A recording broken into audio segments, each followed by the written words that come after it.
the greatest battle of the last Great War. The future would be decided between a young soldier. You've promised people a victory I can't deliver. And the man sent to kill him. How are you gonna find this young man? I'll fix it so that he's the one who finds me.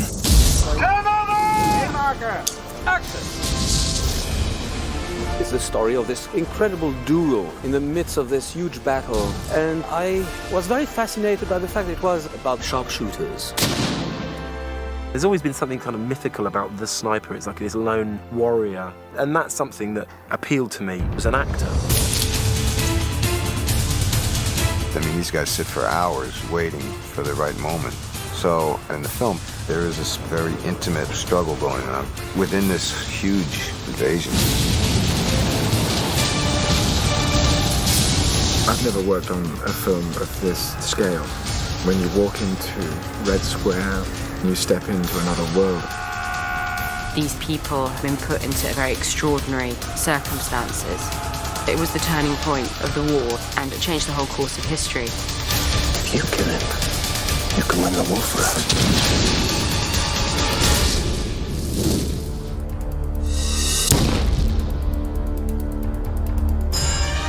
Autumn 1942.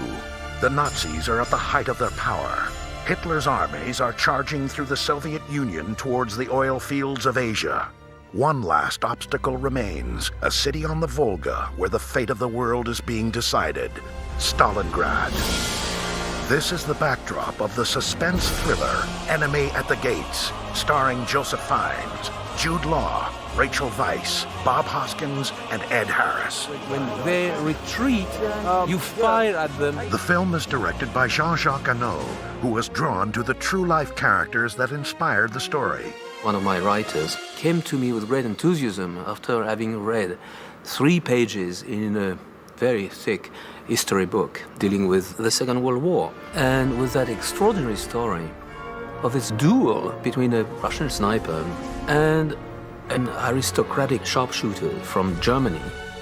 It was a duel set in the siege of Stalingrad. Stalingrad was one of the biggest and bloodiest battles of World War II, and in the midst of this huge battle, there were 2 men who were hunting each other down, and the outcome of their duel would help to determine the outcome of the war. The film opens with the harrowing transport of thousands of Russian soldiers across the Volga River to Stalingrad. We recruits were packed onto steamers, barges, whatever they could find to just ferry them across the river. All that under a deluge of shells and bombs and explosions.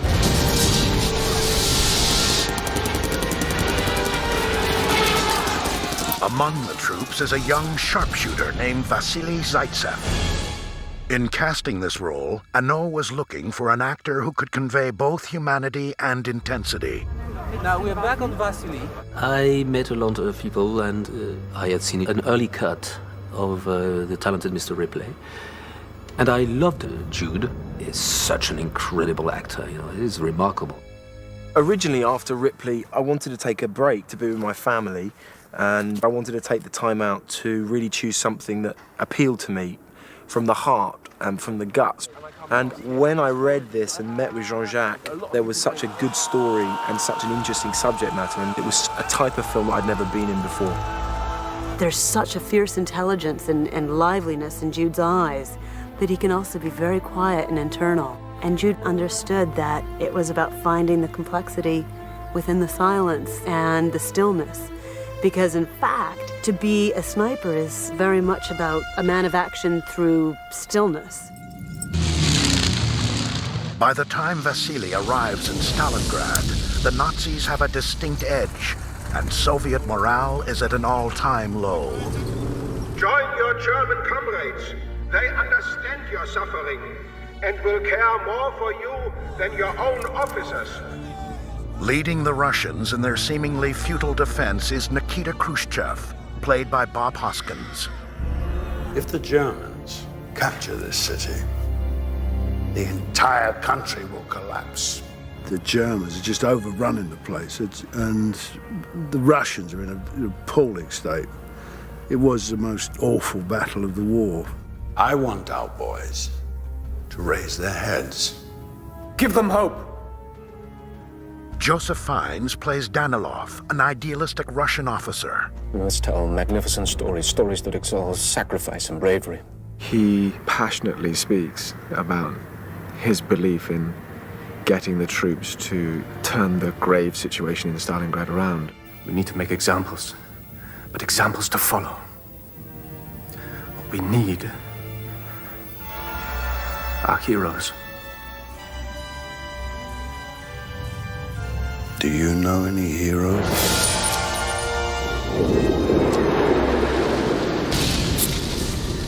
Thank you, Comrade Commissar. Danilov finds the perfect inspiration in Vasily. Vasily Zaitsev. Armed only with a rifle, he quickly made the fascist invader realize that from now on, he would be punished for every step he took in the motherland. Vasily represents the ultimate hero and a symbol of someone that could instill hope and belief in a victory amongst the other troops, because his skills as a sniper were unparalleled. His ability to take down the opposition seemed to be never-ending, and so they created this kind of war hero out of him. Today, Vasily Zaitsev shot his 23rd colonel shot by Vasily He is an example to us Today, all. Vasily Zaitsev killed his 32nd He has German the officer. patience. Creating battle-torn Stalingrad was one of the greatest challenges for the filmmakers, who originally looked for an existing location in which to shoot. Stalingrad doesn't exist anymore. And frankly, there is no place where I could have shot that. After scouting 18 countries and going to all those cities of Eastern Europe and destroyed districts of Czechoslovakia, of Lithuania, I didn't find anything, of course, because what's destroyed is destroyed. So we ended up realizing that we had to build it. In terms of where to build it, that was an epic journey in of itself. The prospect of building a set of this scale was daunting. And then they came to Germany, and it had everything in terms of what we were looking for physically. Our major problem was the river crossing. We knew we would have to build Stalingrad, but we couldn't build the river, and we couldn't find one. We walked up and down the Rhine, the Volga, lots of rivers. None of them were any good. And so we found these open mining pits towards the Polish border, and they're perfect. These are some of the biggest sets, the tallest sets that I've ever worked on. And it's sort of comparative to Titanic. There's a few of us who have worked on Titanic and stuff like that. So size-wise, it's sort of comparative, and time-wise, to get sets prepared, it's quite comparative. I think all of our reaction walking onto that set was just one of being overwhelmed. And to walk into Red Square, the story started to come alive. Fire! The fight to dominate Stalingrad went on for months, and the ultimate outcome was constantly in question. One has to understand that in the Battle of Stalingrad, territory shifted daily. The Germans would take maybe a factory or Red Square, and then the Russians would take it back.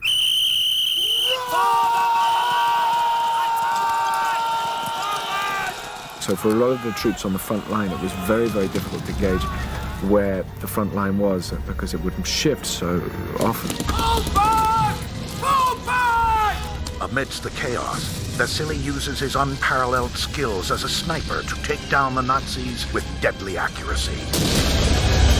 I had to promote 25 sergeants to replace the officers shot down by their sharpshooters. Those snipers are demoralizing my people. Ed Harris plays Major Koenig, the German sharpshooter sent to hunt down Vasily. Vasily is picking off German officers with some regularity and is becoming a bit of a folk hero for the Russian soldiers as well as the Russian populace. And it's getting to the point where he's getting too much attention and he's killing too many people. And so I try to find him. The casting of Ed Harris opposite Jude Law resulted in a striking visual link between their characters. They both have these unbelievably penetrating blue eyes, and Jean-Jacques began to see the duel through their eyes. And it's incredible. The first time that we had Ed Harris on set, one of the first shots was a close-up of his eyes. And for all of us, it felt like the movie just came together right there. I know exactly where he's waiting for me. As the cat-and-mouse chase unfolds between Vasily and Koenig, the film illustrates the strategy of the sniper. And that's another great side to the story, that it really looks in detail at how snipers work. Something about sniping which is very interesting is the patience that goes into being a sniper, that you have to maybe stay in the same place for 2 hours or 2 days.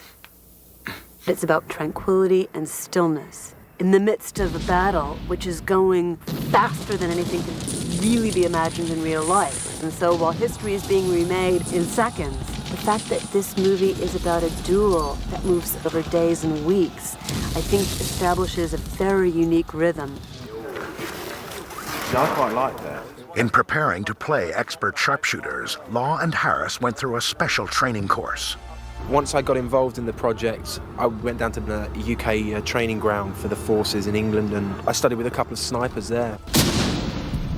When you have to carry a rifle every day for 16, 17 weeks, you have to get used to how to carrying it, how to strip it, how to load it, fire it. I immersed myself in it when I got here, and I had a rifle that I was given that I could practice the bolt action and practice with the scope and holding it steady, and it's more than a prop. I mean, it's part of the man.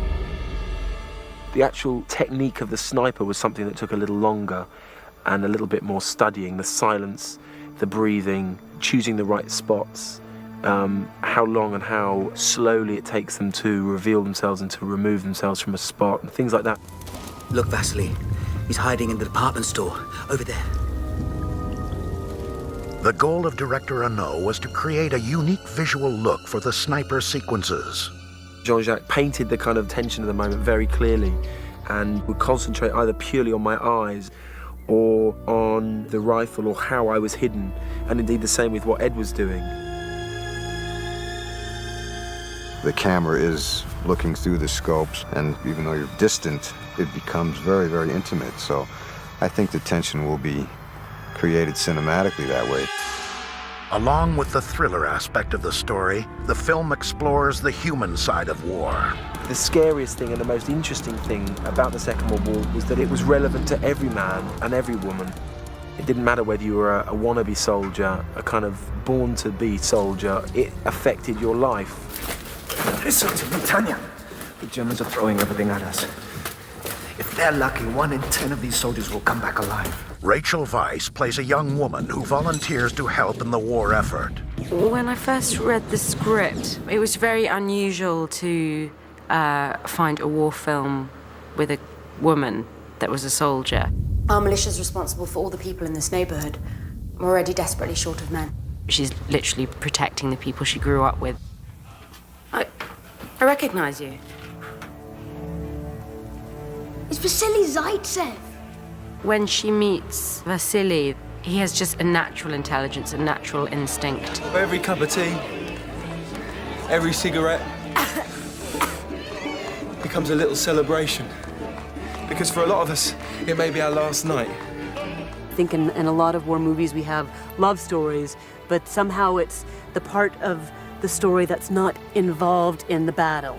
This is in the midst of battle. Tell me where he is. Stay into that pipe, Tanya. Stay in. Stay in. Get your head in. And when you don't know if you're going to see the next day, to some extent they're trying to live out their entire lives every day.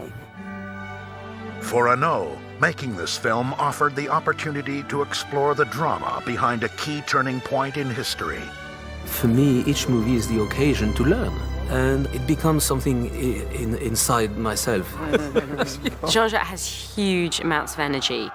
He's always full of life, full of anecdotes. His head is crammed full of stories from this period in history. I mean, he knows, I would say, everything there is to know about this subject matter. And you know, in those days, on the radio, he became famous in 9 days. Jean-Jacques, he is motivated by character and narrative, and that's always exciting because it can lead to kind of wonderful places. Oh, that's great. He's openly enthusiastic, which appeals to my heart because I'm kind of the same, so we can be overly enthusiastic together.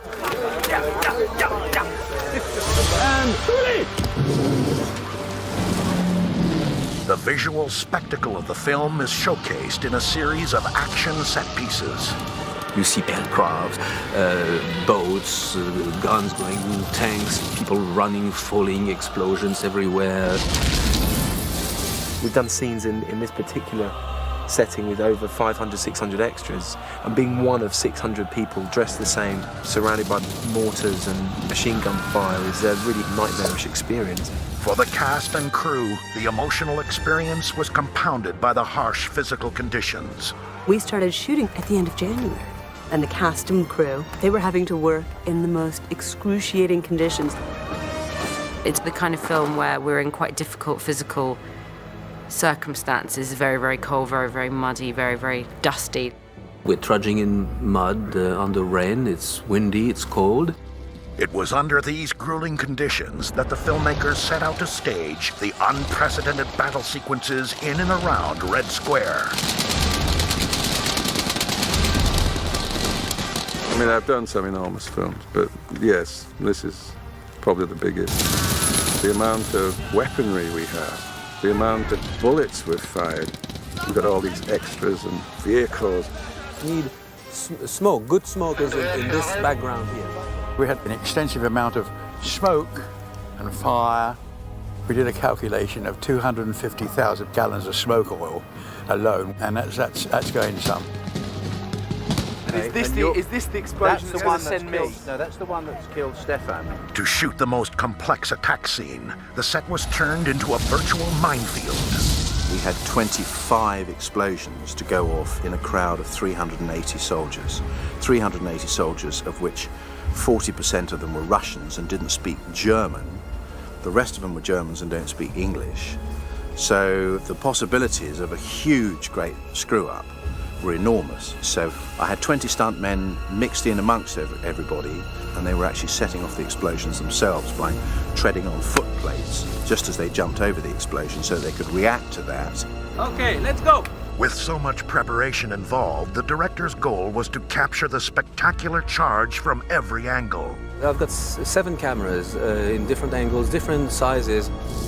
All the special effects we're going to have, explosions everywhere, people firing blanks but still firing with, the flames, the noise. It's scary. Let's one, take 2. And action!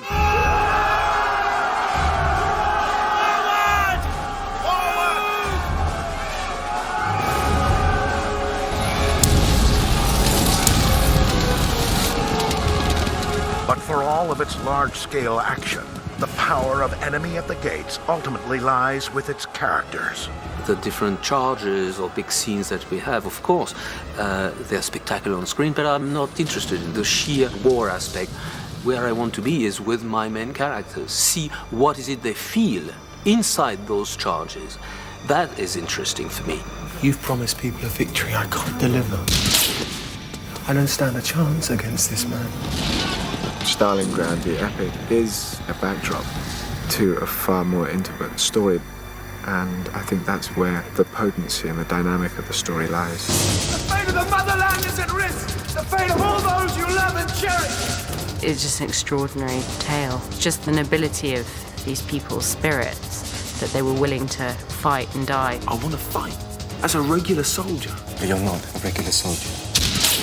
No one shoots like you, Vasily. It's been an extraordinary journey for me as an actor, because you have the opportunity to get as close as you can to experiencing what it was like to be there. He'll kill you and then he'll kill me too. It seems your destinies are entwined. Where is he? Where is Vasily? He's dead. He isn't dead because I haven't killed him yet.